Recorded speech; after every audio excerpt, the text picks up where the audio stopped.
There is mystery still swirling around the Russian figure skating team.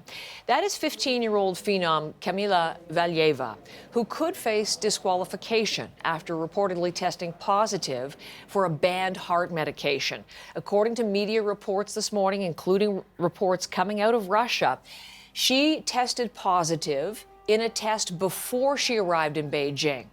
But this whole situation puts the gold medal she and her team won earlier this week in jeopardy, and that could push Canada from fourth onto the podium.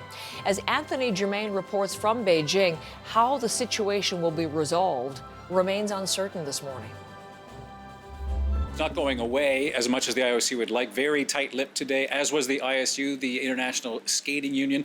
Now, the skater, of course, is not yet 16, so she's not technically legally responsible if her metabolism contained that. That just complicates this much more. But the questions here, Heather, today had to do with, okay, have the Russians been caught at this again? And it got pressed to the point where some people were asking the IOC, do you regret actually allowing the Russians to compete in these games? And it got pretty testy. Is there going to be any reevaluation of that larger decision? Quite a lot of speculation in that question, so I'm not actually going to go into if, then, what, if, then, if. So I can't answer. So there's no preliminary work going on to look at that question? I can't add to anything I've said at this stage because it might confirm or not confirm the story you have. Next gentleman. So now, as you remember, Heather, the Russian flag is banned at these games. The Russian national anthem is not played when and if Russians win medals because of punishments, because of so much previous doping, and they're competing instead for the ROC, the Russian Olympic Committee. So, again, still not confirmed, and there's a lot of legality surrounding this, but a potential doping controversy and dragging on, Anthony. So think about where we are in this Olympic competition, still the individual events to come. She's supposed to be skating for the women. What is going to happen, and when could this be resolved?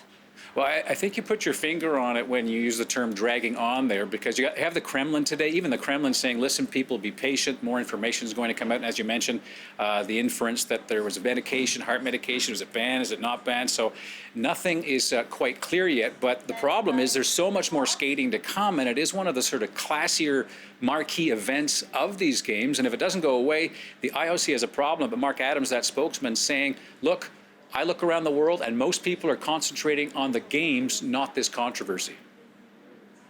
We will deal with it, and we will deal with it as quickly as possible. But I think it shouldn't, and it doesn't take away from the magic of the games, which I think the vast majority of people, when I speak to my mother last night, they are loving the games. People are loving watching the sport, and that's what these games are about. So a shout out to his mom there, but obviously nobody more on edge than the Americans, because as you mentioned, they could be pushed up to gold, the Japanese to silver, and maybe Canada to bronze. But, you know, it's a legal issue now, and that's a matter which could be decided long after these games are over. But questions are going to persist as there's more skating to come.